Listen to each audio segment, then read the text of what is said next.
Alhamdulillahirabbil alamin. Wassalatu wassalamu ala rasulihil amin, nabiyyina Muhammadin wa ala alihi wa ashabihi wa man tabi'ahum bi ihsanin ila yaumiddin. Subhanaka la ilma lana illa ma 'allamtana innaka antal alimul hakim. Allahumma anfa'na bima 'allamtana wa 'allimna ma yanfa'una warzuqna ilman yanfa'una ya rabbal alamin, amma ba'd. Ma'asyiral muslimin dan muslimat rahimani wa rahimakumullah. Kita panjatkan syukur kepada Allah Azza wa Jal yang memberikan kepada kita nikmat sehingga pada kesempatan yang berbahagia ini insyaallah taala kita akan lanjutkan kembali pembelajaran kita, dars kita seputar Al-Qur'an, yang kita akan masuk pada surat baru, yaitu surah Al-Kahf atau surat Al-Kahfi, yang seperti biasa kita akan membaca terlebih dahulu beberapa ayat dari surat ini agar kita mendapatkan keberkahan dari Allah Azza wa Jal dengan apa-apa yang Allah firmankan di dalam ayatnya. Kemudian kita akan terangkan kandungan dari surat Al-Kahfi tersebut, yang kali ini kita akan ambil dari kitab Taqribu Tafsir As-Sa'di, yang merupakan intisari dari tafsir As-Sa'di atau As-Sa'di yang disusun oleh Syekh Abdurrahman Ibn Nasir As-Sa'di atau As-Sa'di alaihi rahmatullahi rahmatan wasi'atan. Kemudian setelah itu kita akan sebutkan beberapa hikmah dan faidah dari ayat demi ayat yang akan kita baca dan kita bacakan tafsirnya. Nah, kita akan buka dulu surat Al-Kahfi ya, untuk kemudian kita akan baca. Setelah itu baru kita akan jelaskan. Saya baca dan mohon Bapak Ibu atau jamaah sekalian bisa mengikuti ya, bisa mengikuti sembari kita sedikit demi sedikit membenahi dari bacaan Al-Qur'an atau mungkin hafalan, karena ini adalah surat yang cukup populer yang telah kita hafalkan ya. A'udzu billahi minasy syaithanir rajim.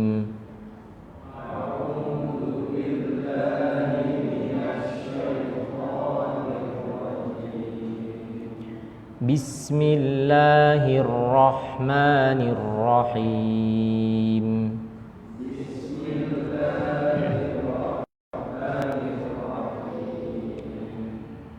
Alhamdulillahilladzi anzala ala 'abdihil kitaba wa lam yaj'al lahu 'iwaja.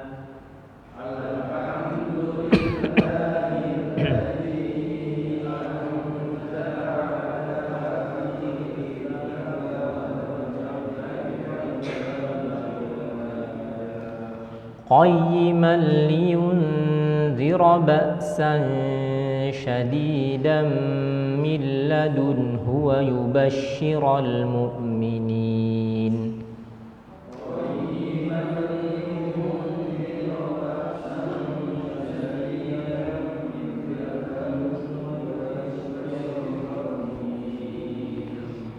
وَيُبَشِّرَ الْمُؤْمِنِينَ الَّذِينَ يَعْمَلُونَ الصَّالِحَاتِ أَنَّ لَهُمْ أَجْرًا حَسَنًا.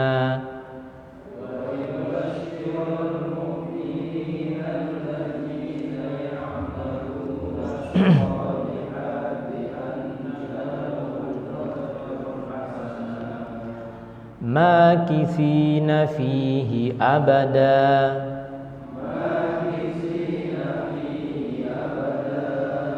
وَيُنذِرَ الَّذِينَ قَالُوا اتَّخَذَ اللَّهُ وَلَدًا.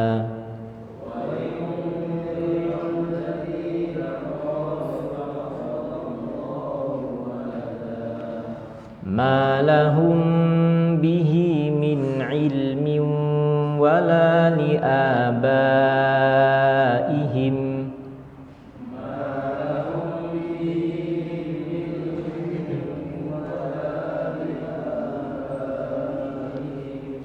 كبرت كلمة تخرج من أفواههم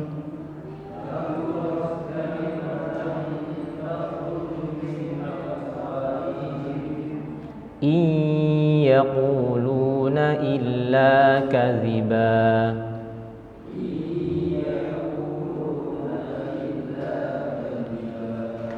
فلعلك باخع نفسك على آثارهم إن لم يؤمنوا بهذا الحديث أسفا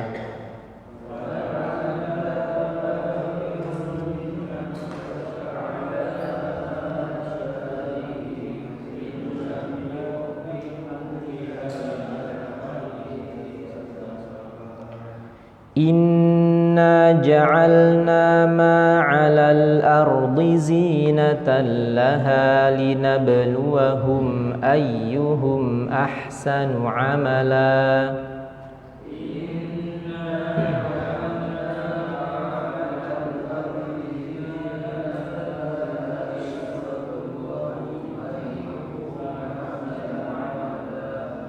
وإنا لجاعلون ما عليها صعيدا جرزا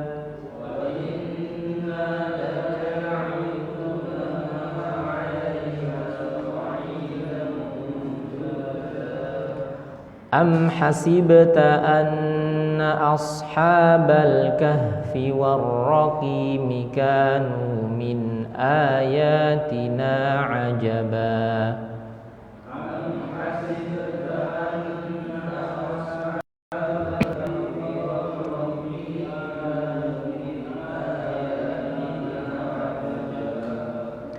إذ أوى الفتية إلى الكهف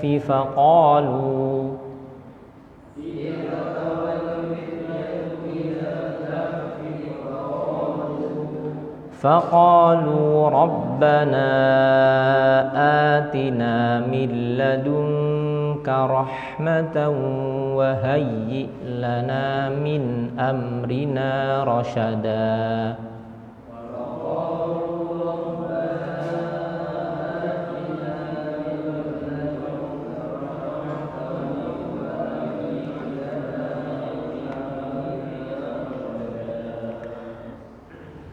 Ayat 1-10 ini dari surah Al-Kahfi ya, disebutkan dalam sebuah hadis riwayat Imam Muslim yang berbunyi man hafidha 'ashra ayatin min awwali suratil kahf usima minad dajjal. Dari Abu Darda dari Nabi sallallahu alaihi wasallam beliau mengatakan barang siapa yang menghafal 10 ayat dari awal surat Al-Kahfi, barang siapa yang menghafal 10 ayat dari surat Al-Kahfi, maka dia akan terjaga dari fitnah Dajjal,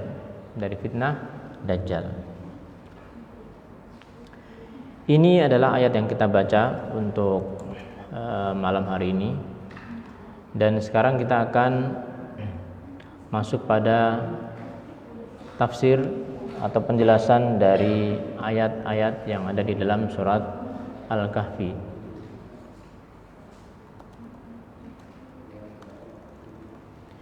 Surat ini terdiri atas secara global itu ada tidak kurang dari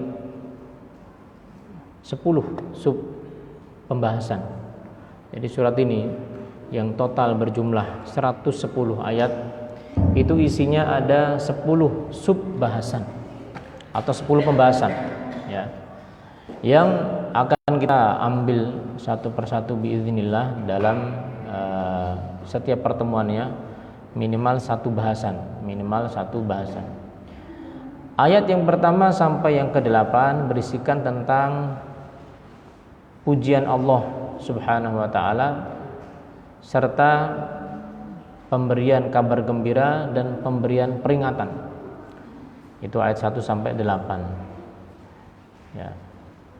Isinya adalah pujian kepada Allah serta pemberian kabar gembira bagi orang beriman dan juga peringatan bagi orang-orang kafir. Kemudian dilanjutkan mulai dari ayat yang ke-9 hingga ayat 27 berisikan tentang kisah ashabil kahf. Kisah tentang ashab al-kahfi. Ya.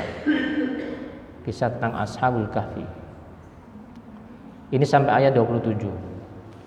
Kemudian dari 28 sampai 31 berisikan tentang hathun lirrasuli sallallahu alaihi wasallam ala sabr. Perintah Allah kepada Rasulnya untuk bersabar. Berisikan tentang masalah arahan, bimbingan untuk bersabar. Ini bagian yang ketiga.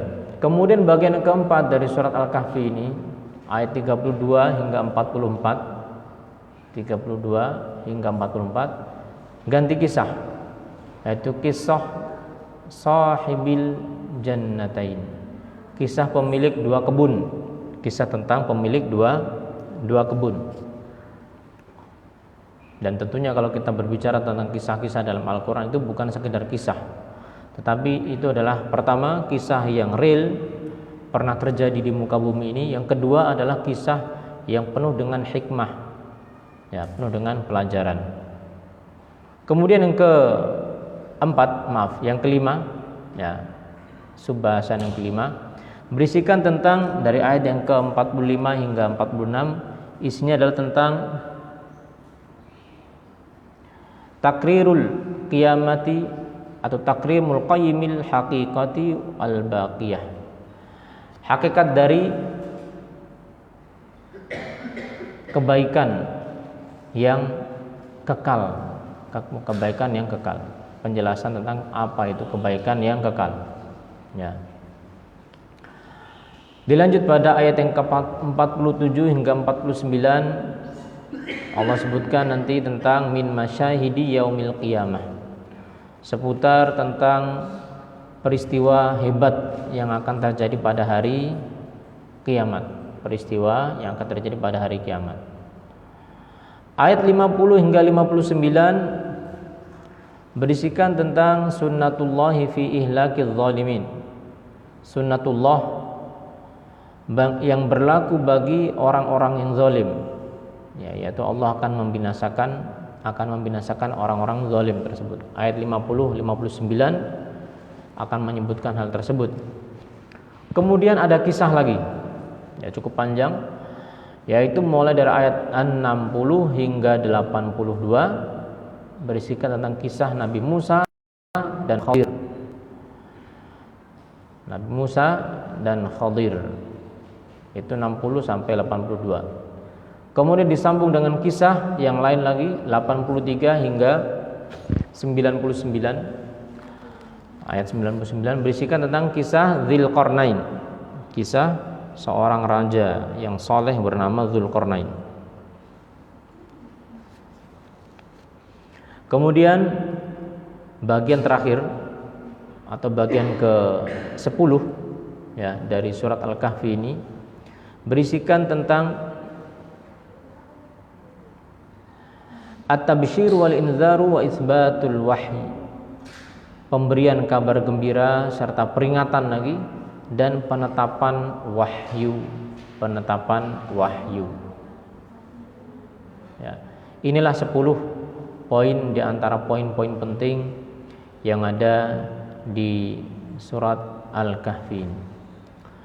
Ma'asyiral muslimin rahimani wa rahimakumullah, kita akan masuk dari ayat demi ayat yang ada baiknya kita sebutkan tentang keutamaan atau sedikit yang berkaitan tentang surat Al-Kahfi ini. Telah kita singgung tadi bahwa barang siapa yang menghafal 10 ayat awal dari surat Al-Kahfi, dia akan dijaga dari Dajjal. Dalam hadis yang lain, ya, disebutkan man qara'a surat Al-Kahfi fi yaumil jumu'ati sata'alahu nurun min tahti qadamihi ila ananis sama yudhi'u lahu yaumal qiyamati wa ghufira lahu ma bainal jum'atain. Hadis ini dibawakan oleh Imam Ibnu Katsir rahimahullah. Barang siapa membaca surat Al-Kahfi pada hari Jumat, maka akan dinyalakan baginya cahaya dari kakinya hingga ke ujung langit atau hingga ananis sama, hingga ke atap langit sana, ke langit, yang akan menerangi baginya pada hari kiamat kelak. Jadi akan menjadi penerang pada hari kiamat. Tidak hanya itu saja, wa ghufira lahu ma bainal jum'atain, akan diampuni baginya kesalahan dan dosa antara Jumat ke Jumat yang selanjutnya. Itu barang siapa membaca surat Al-Kahfi pada hari Jumat, ya. Ini yang berkaitan dengan masalah sebagian keutamaan tentang surat Al-Kahfi, surat Al-Kahfi. Baik. Sekarang kita akan masuk kepada ayat yang pertama, di mana Allah Azza wa Jalla berfirman, alhamdulillahilladzi anzala ala 'abdihil kitaba wa lam yaj'al lahu 'iwaja. Alhamdulillah, segala puji bagi Allah yang telah anzala, menurunkan, ala 'abdihi, atas hambanya, alkitab ini, wa lam yaj'al lahu, dan Allah tidak jadikan padanya, yaitu Alkitab ini, iwajan, kebengkokan, ya. Nah, itu di situ ada huruf sin kecil. Itu artinya kalau dibaca wasol maka wajib disaktah. Tetapi boleh tidak berhenti di situ, boleh, karena sunnah Nabi adalah berhenti di kepala ayat. Meskipun ayat itu belum tuntas secara makna. Pokoknya kalau ada ayat berhenti, nah itu sunnah Nabi, ya. Baik. Alhamdulillah, segala puji bagi Allah, maksudnya ats-tsana'u 'alaihi bi sifatihi wa bi ni'amihi adh-dhahirati wal batinati ad-diniyati wad dunyawiyah. Segala puji bagi Allah, maksudnya pujian kepada Allah dengan sifat-sifatnya dan dengan sebab nikmat-nikmatnya yang zahir, yang lahir maupun yang batin, yang berkaitan ad-diniyati wad dunyawiyah, yang berkaitan dengan perkara agama dan perkara dunia. Alladzi anzala ala 'abdihil kitab, yang dia, Allah, telah menurunkan kepada hambanya Alkitab, ya, Alkitab, Al-Quran. Kemudian wa ajallu ni'amihi ala ahlil ard inzaluhul kitaba al-'azima ala 'abdihi wa rasulihi Muhammadin sallallahu alaihi wasallam.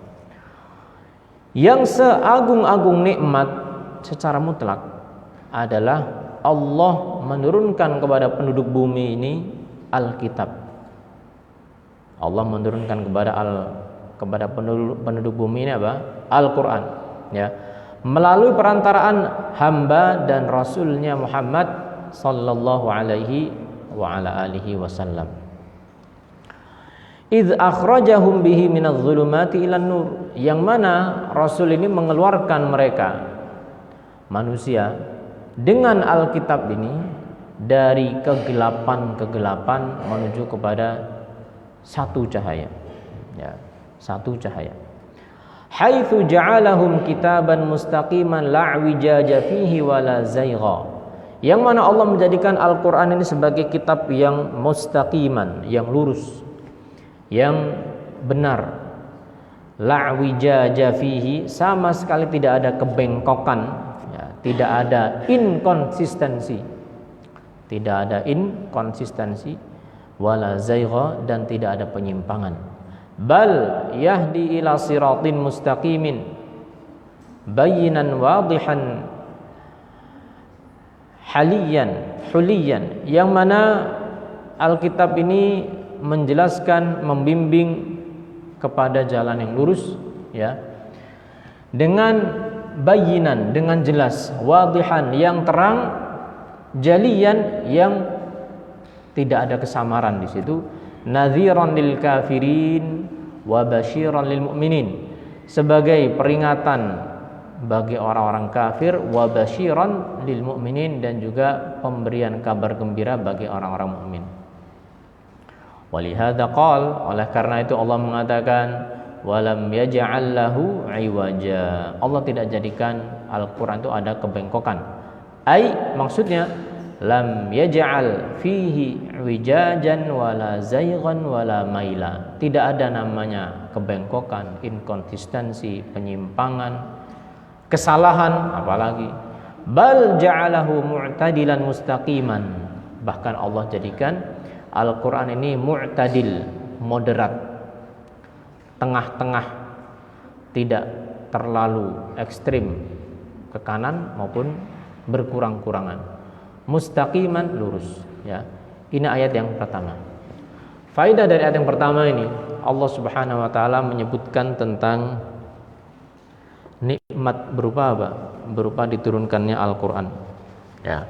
Allah memuji dirinya, alhamdulillahilladzi anzala ala 'abdihil kitab. Maka pertanyaannya, sudahkah kita menyadari bahwa Al-Qur'an yang Allah turunkan itu nikmat? Apakah kita sudah merasakan dan menyadari bahwa Al-Qur'an itu adalah nikmat? Ya. Sementara Allah telah menyebutkan bahwa alhamdulillah, segala puji bagi Allah, dengan sebab Allah telah menurunkan Alkitab. Nah, kita bertanya pada diri kita, sudahkah kita menganggap Al-Quran sebagai sebuah nikmat atau belum? Ya.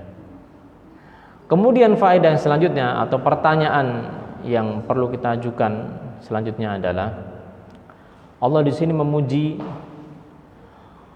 Rasulullah Sallallahu Alaihi Wasallam dengan status beliau sebagai ala abdihi. Allah menurunkan Alkitab kepada abd. Abd itu artinya apa? Hamba. Hambanya, yaitu Nabi Muhammad SAW.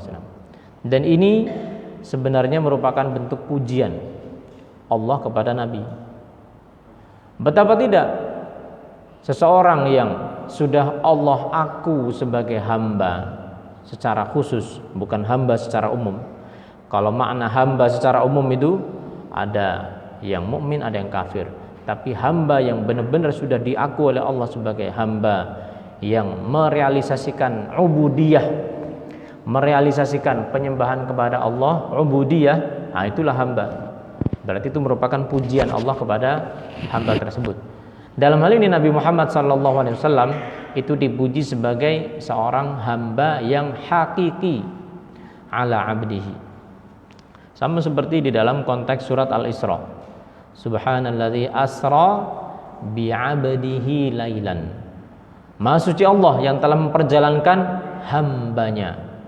Ya. Hambanya. Nah, ini juga pujian.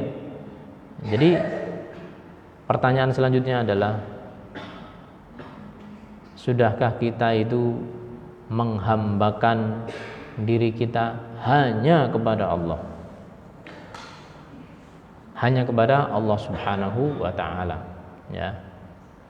Mungkin kita baru merealisasikan atau baru mengucapkan di lisan, bisa jadi, ya.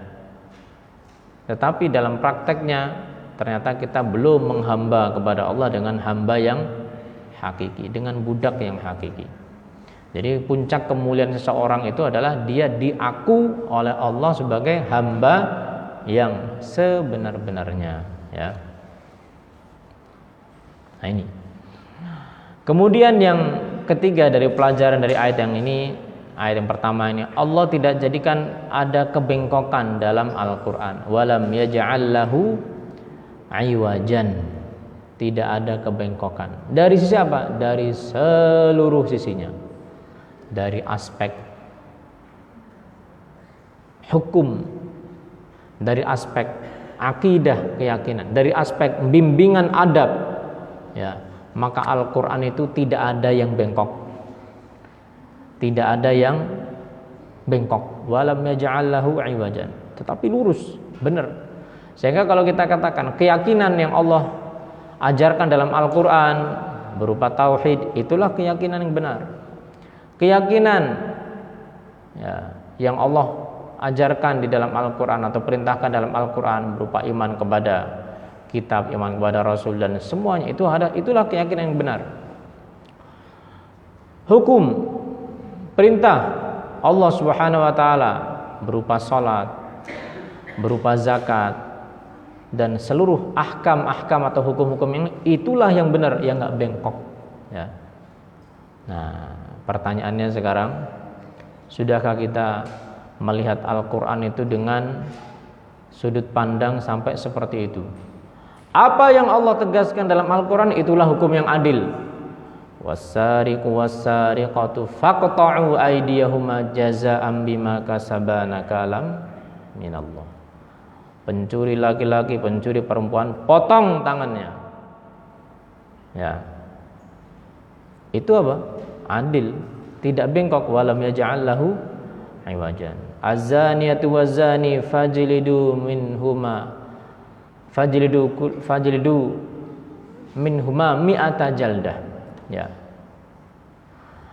Laki-laki pezina dan wanita pezina maka cambuk 100 kali. Tentunya yang belum nikah, Ya. Itulah hukum yang tidak bengkok.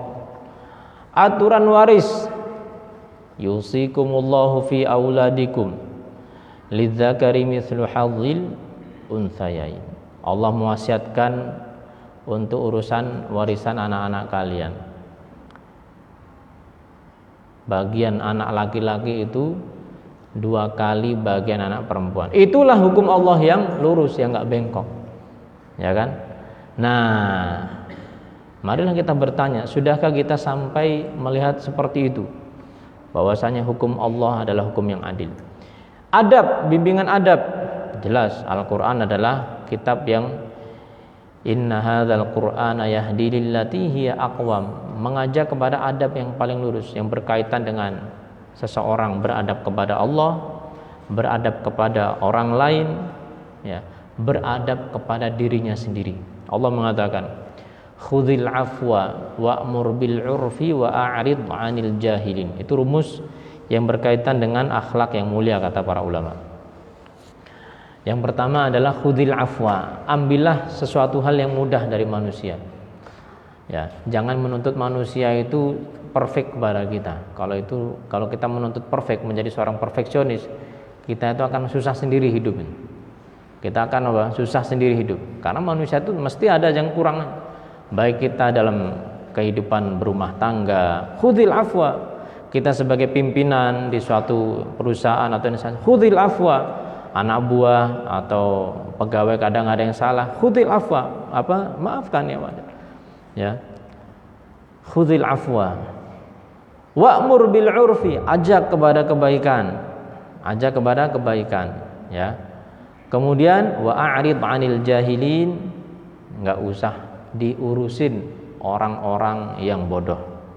Tidak usah bersikap bodoh sebagaimana orang-orang bersikap bodoh kepada kita. Jangan dibalas kebodohan dengan kebodohan yang semisalnya, ya. Bahkan Al-Qur'an, idfa' billati hiya ahsan, tolaklah perbuatan buruk dengan perbuatan baik. Ya kan itu. Nah, ini semua adalah bentuk bagaimana Allah walam yaj'al lahu iwajan. Tidak ada kebengkokan di dalam Al-Qur'an sedikit pun dalam semua aspeknya. Kita lanjut pada ayat yang kedua. Qayyiman, maksudnya mustaqiman. Al-Qur'an itu lurus. Liyunzira ba'san syadidan min ladunhu, untuk memberikan peringatan dengan azab yang keras dari sisi Allah. Maksudnya liyunzira bihadzal qur'anil karimi iqabahu alladhi 'indah, agar Allah dengan Al-Qur'an ini memberikan peringatan akan azab yang telah dia siapkan, qaddarahu wa qada'uhu, yang telah dia tetapkan, takdirkan, ala man khalafa amrahu, kepada orang-orang yang menyelisihi perintahnya. Wa anzalallahu ala 'abdihil kitab, dan Allah menurunkan kepada Nabi Muhammad sallallahu alaihi wasallam Alkitab untuk apa? Yubashsyiral mu'minin, untuk memberikan kabar gembira bagi orang-orang yang beriman. Beriman kepada Allah, beriman kepada Rasulnya, beriman kepada kitab-kitabnya, yang mereka ini selain beriman, alladzina ya'malunas shalihat, juga beramal yang saleh. Ya. Yang beramal saleh. Itulah orang-orang yang sempurna iman mereka. Yang mana Allah Subhanahu wa taala mewajibkan kepada mereka beriman dan beramal saleh. Nah, apa itu amal saleh? Wahiyal a'malu salihah min wajibin wa mustahabbin allati jama'atil ikhlas wal mutaba'ah. Yang namanya amal saleh itu mencakup dua perkara. Pertama, ikhlas, dan itu merupakan syarat batin. Yang kedua adalah mutaba'ah, dan itu merupakan syarat lahir. Orang ikhlas tok, yang penting niatnya, itu enggak cukup. Ya. Itu tidak ada rumusnya dalam agama kita. Yang penting niatnya. Oh enggak. SOP-nya mesti benar juga. Ya. SOP-nya mesti benar juga. Kita kerja juga pakai SOP semuanya. Kita kerja di kantor, di perusahaan, semuanya itu pakai aturan. Enggak bisa, dan pimpinan kita, bos kita tidak akan menerima apabila kita mengatakan, ya, yang penting niatnya. Contoh sederhana saja. Orang bikin, ya misalnya yang bergerak di bidang umpamanya memasak kue. Namanya masak itu kan nggak bisa langsung main campur saja kan gitu. Bumbunya sudah ada, niatnya apa? Baik, biar cepat jadi. Udah, jadikan satu saja. Bumbunya plung, langsung cemplungkan. Sama apa? Sama. Langsung jadi satu. Pertanyaannya, jadi nggak itu masakan? Oh, nggak jadi. Ya, meskipun niatnya apa? Baik. Yang penting ya, biar cepat, biar segera dimakan. Wah, nggak bisa diterima. Oh, nggak bisa. Ya ini harus yang ini disangrai dulu, yang itu di apa dulu, ini dibakar, nanti baru campur. Itu namanya SOP. Ya, itu dalam perkara dunia nggak diterima itu. Urusan yang penting niat. Ya. Demikian juga dalam perkara agama. Ya, ikhlas dan mutaba'ah itu harus ada.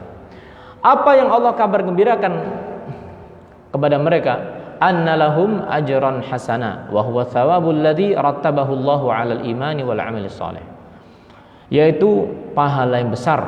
Maksudnya pahala yang besar yang Allah siapkan sebagai balasan atas iman dan amal saleh. Wa a'zamuhu wa ajalluhu al-fawzu biridallahi wa dukhulul jannah, yang merupakan puncak dari pahala tersebut adalah al-fauzu biridallah, mendapatkan keridhaan Allah dan masuk surga. Masuk surga Allah Azza wa Jalla. Ya.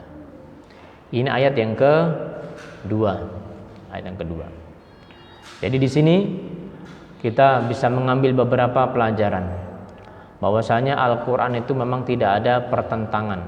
Qayyiman, lurus. Allah mengatakan walau kana min 'indi ghairillahi lawajadu fihi ikhtilafan katsiran. Kalau seandainya Al-Qur'an itu turun dari selain Allah, niscaya akan mereka dapati perselisihan, kontradiksi yang banyak. Ya. Adapun Al-Qur'an tidak ada kontradiksi sama sekali. 1400 tahun sudah Al-Qur'an ada di tengah-tengah kaum muslimin. Dan selama itu juga orang-orang kafir, musuh-musuh Islam berusaha mencari. 1400 tahun itu enggak sebentar. Mencari apa? Mencari celah. Nah, Al-Qur'an ini kontradiksi nih di sini dan di situ. Tetapi tidak akan mereka ketemui. Kalaupun ada kontradiksi menurut mereka, maka itu persangkaan mereka karena salahnya mereka dalam memahami ayat. Ketika dihadapkan kepada para ulama Al-Quran, para ahli tafsir, akan terurailah yang namanya kontradiksi yang mereka sangkakan itu. Oh, ternyata nggak ada kontradiksi, nggak ada. Ya, dan ini merupakan dalil bahwasanya Al-Quran dari sisi Allah Subhanahu Wa Taala. Tetapi kalau bikinan manusia, aturan saja, aturan. Ya kita tahu kan, kebijakan wajar lah. Kalau di dalam dunia pendidikan ini kemarin ada kurikulum kurtilas, ya kurikulum 2013. Terus ganti lagi kurikulum toh. Apa kurikulum? Merdeka. Ya. Nah, itu wajar. Dulu ada lagi kurikulum 86. Nah, itulah manusia. Enggak usah umur. Ya, kadang setahun 2 tahun sudah ganti, ya. Kalau orang Jawa bilang tuh apa? Esok kedelai, sore tempe, ya. Pagi itu masih kedelai, sore sudah berubah jadi apa? Jadi tempe. Ya, itu wajar. Manusia tuh kayak gitu. Ya, manusia itu apa? Ya seperti itu. Kemudian hikmah yang selanjutnya adalah Al-Qur'an itu diturunkan dengan metode Bashir dan Nadhir. Diturunkan dengan metode memberikan kabar gembira dan juga peringatan. Allah tadi mengatakan liyunzira ba'san syadidan, agar Nabi Muhammad memberikan inzar, memberikan ancaman punishment, dan memberikan apa? Wa yubasyiral mu'minin, memberikan tabsyir, iming-iming reward. Maka perbaikan diri yang tepat menurut metode Al-Quran adalah dengan metode diadakannya reward dan punishment. Kalau orang cuma diiming-imingi reward, ya, istilahnya itu targhib, keutamaan ini, itu nanti orang akan lalai. Harus ada diancam orang itu. Awas, ya, awas, jangan kalian berbuat ini dan berbuat itu. Sehingga orang itu apa? Mawas diri. Makanya Al-Quran itu metodenya targhib dan tarhib, memberikan iming-iming reward dan punishment. Contoh misalnya di ayat innal ladzina kafaru min ahlil kitabi wal musyrikina fi nari jahannam khalidina fiha ulaika hum syarrul bariyah. Kemudian ujung setelahnya apa ayatnya itu? Innal ladzina amanu wa amilus solihati ulaika hum khairul bariyah. Setelah Allah menyebutkan tentang orang-orang kafir dan apa yang akan mereka dapatkan, jahannam, Allah menyebutkan tentang apa? Orang-orang beriman dan apa yang akan mereka dapatkan berupa apa? Surga. Ya. Jadi seperti itu bergontangan. Setelah Allah cerita tentang, lihat surat Al-Waqi'ah itu. Setelah Allah sebutkan tentang cerita surga atau surat Ar-Rahman. Surat Al-Waqi'ah. Setelah Allah sebutkan tentang apa? Cerita surga, maka Allah sebutkan dengan cerita tentang ashabus shimal, ya. Seperti itu metodenya. Dan ini adalah metode yang ya kita kenal dengan reward dan punishment. Sehingga jangan kita hanya memberikan reward tapi harus ada ancam, punishment. Tapi jangan juga isinya cuma apa? Ancaman, punishment. Kalau seperti itu bagaimana? Orang akan putus asa. Orang akan putus asa. Akan takut, ditakut-takuti, ya, sehingga dia tidak ada harapan lagi. Dia pikir melakukan semua ketaatan ini atas dasar ketakutan, ya. Orang akan putus asa. Maka ini sekaligus merupakan sanggahan bagi orang-orang yang diistilahkan dengan orang-orang liberal, ya, yang mana apa? Mereka menganggap manusia itu nggak ada tuh beriman dan kafir itu nggak ada. Semua agama itu sama. Maka yang benar adalah manusia itu ada yang beriman dan dia mendapatkan kabar gembira, dan ada orang-orang kafir yang mereka berhak untuk mendapatkan apa? Ancaman dari Allah Subhanahu wa taala. Kita berhenti pada poin ini untuk kemudian kita azan dan kita lanjutkan pada sesi selanjutnya. Wassallallahu ala nabiyina Muhammadin wa ala alihi washabbihi wasallam walhamdulillahi rabbil alamin.